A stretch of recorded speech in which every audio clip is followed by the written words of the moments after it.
বন্ধুগণ, যখন রুটি পরোটা খেতে ইচ্ছে না করবে তখন আটা দিয়ে বানিয়ে নিন ভীষণ মজাদার মুখরোচক নাস্তা। আর এই জন্য আমি প্রথমেই নিয়েছি একটা বাটির মধ্যে দিয়ে দেব 2 কাপ আটাটা দেওয়ার পর আমি এখানে দিয়ে দেব স্বাদ মতো লবণটা দেওয়ার পর অল্প অল্প জল দেব, দিয়ে আমি একটা ডো তৈরি করে নেব।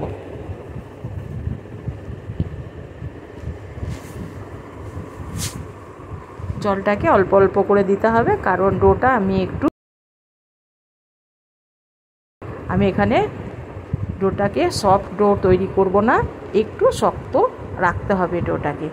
আমি এইভাবে একটা ডো রেডি করে নেওয়ার পর আমি এই ডোটাকে 2টো লিচি কেটে নেব।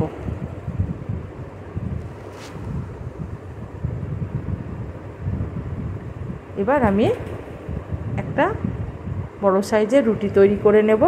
হ্যাঁ বন্ধুরা, এখানে খুব আমি মোটাও রাখবো না, আবার একদম পাতলাও রাখবো না, মিডিয়াম সাইজের বা মিডিয়াম মোটা আমি একটা রুটি তৈরি করে নেব।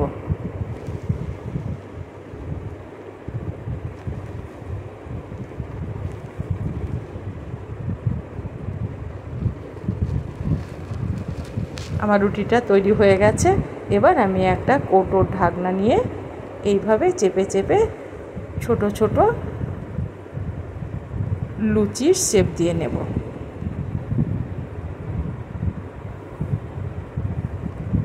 সমস্ত ছোট রুটিগুলো আমার তৈরি হয়ে গেছে। এবার যে টুকরো অংশগুলোকে এইভাবে ছাড়িয়ে নেব এই ছোট রুটিগুলোর কাছে থেকে। এগুলো আমার পরে আবারও বাদবাকি যে আটার ডোটা আছে বা আটার লিচিটা আছে তার সঙ্গে আমি মিশিয়ে দিয়ে বেলে নেব।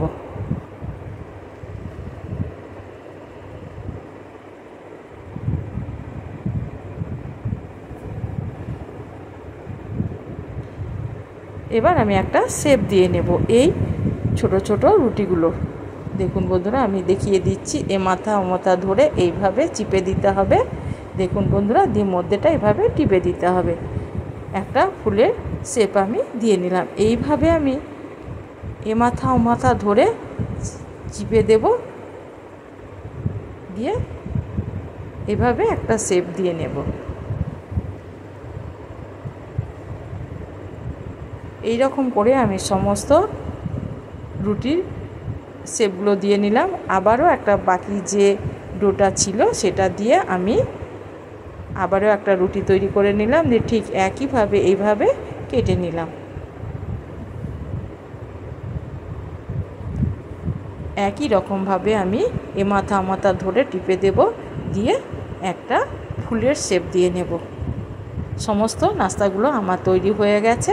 এবার আমি গ্যাসের মধ্যে কিছুটা জল বসিয়ে দিয়েছি। জলটাকে ভালো করে আমি গরম করে নিয়েছি, অর্থাৎ ফুটিয়ে নিয়েছি। এবার আমি দিয়েছি অল্প একটু লবণটা আমি আগেও ব্যবহার করেছি, সেহেতু আমি পরিমাণ মতো লবণ দিয়ে দিলাম।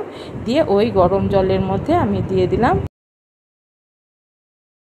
নাস্তাগুলোকে, দিয়ে আমি এটাকে একটু নেড়ে দিলাম যাতে তলে লেগে না যায়। এবার ঢাকা দিয়ে মিনিট 3 আমি রান্না করে নেব। 3 মিনিট পর আমি ফিরে এলাম। দেখুন বন্ধুরা, আমার এগুলো সেদ্ধ হয়ে গেছে। এবার আমি একটা ছাকনা দিয়ে উঠিয়ে নেব। একটা স্ট্রেনারে আমি রেখে দেব যাতে বাদবাকি জলটাও ঝরে যায়।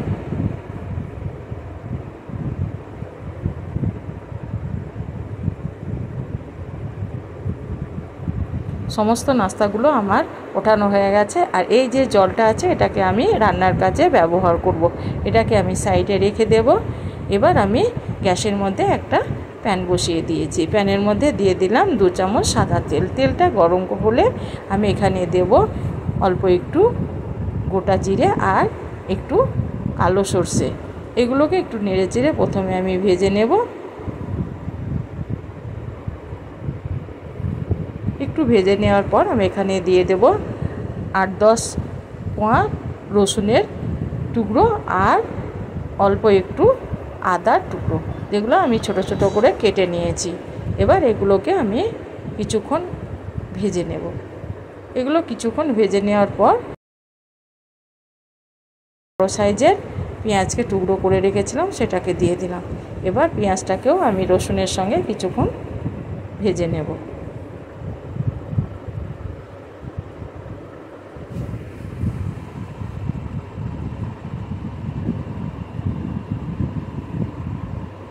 পেঁয়াজটা একটু নরম হলে আমি এখানে দিয়ে দেব পরিমাণ মতো হলুদের গুঁড়ো আর স্বাদ মতো লঙ্কার গুঁড়ো।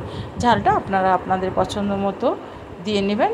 এবার আমি পেঁয়াজটাকে আবারও নেড়ে চেড়ে ভাজবো। আর গ্যাসটাকে আমি এখন কমিয়ে দিয়েছি যাতে মশলাটা পুড়ে না যায়। কিছুক্ষণ নেড়ে চেড়ে ভেজে নেওয়ার পর আমি এখানে দিয়ে দেব একটা মিডিয়াম সাইজের টমেটোকে কুচিয়ে রেখেছিলাম, সেটাকে দিয়ে দিলাম। এবার আমি গ্যাসটাকে আবার একটু বাড়িয়ে দিলাম। এবার আমি টমেটোটাকেও পেঁয়াজের সঙ্গে ভাজবো। আর তার আগে আমি এখানে দিয়ে দিলাম স্বাদ মতো লবণ। লবণটা আমি আগেও ব্যবহার করেছি, একটু সাবধানে ব্যবহার করব। লবণটা দেওয়ার ফলে টমেটোটা তাড়াতাড়ি নরম হয়ে যাবে। এবার আমি এটাকে কিছুক্ষণ নেড়ে চেড়ে ভেজে নেব।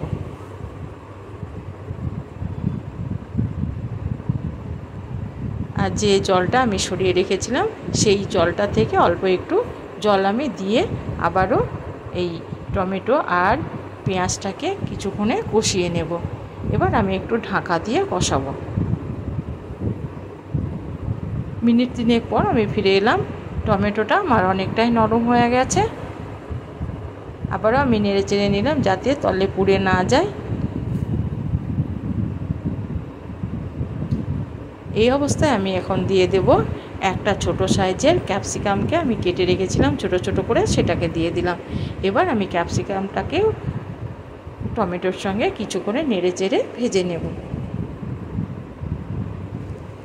এইভাবে ভাজতে ভাজতেই আমার ক্যাপসিকামগুলো নরম হয়ে যাবে। কিছুক্ষণ ভেজে নেওয়ার পর আমি যে নাস্তাগুলোকে সেদ্ধ করে রেখেছিলাম সেগুলোকে দিয়ে দিলাম। এবার নেড়ে চেড়ে সমস্ত নাস্তাকে মশলার সঙ্গে আমি মিশিয়ে নেব।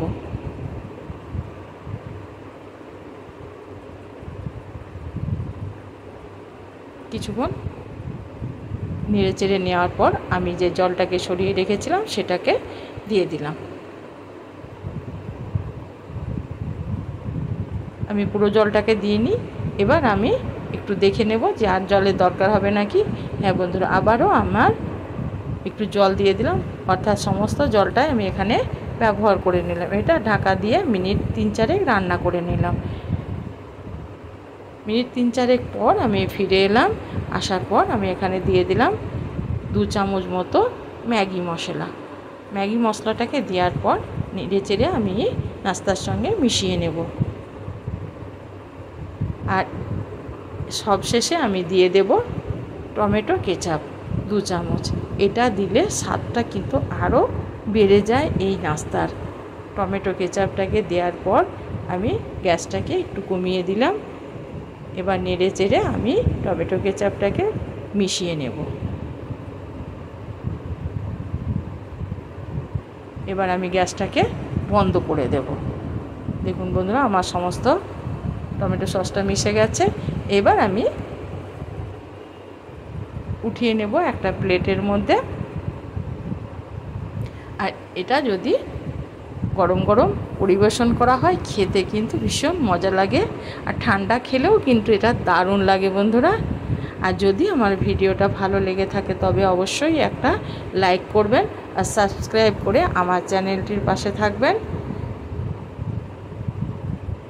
সমস্ত নাস্তাটি আমি একটা প্লেটের মধ্যে উঠিয়ে নিলাম। এবার এটাকে আমি গরম গরম পরিবেশন করব।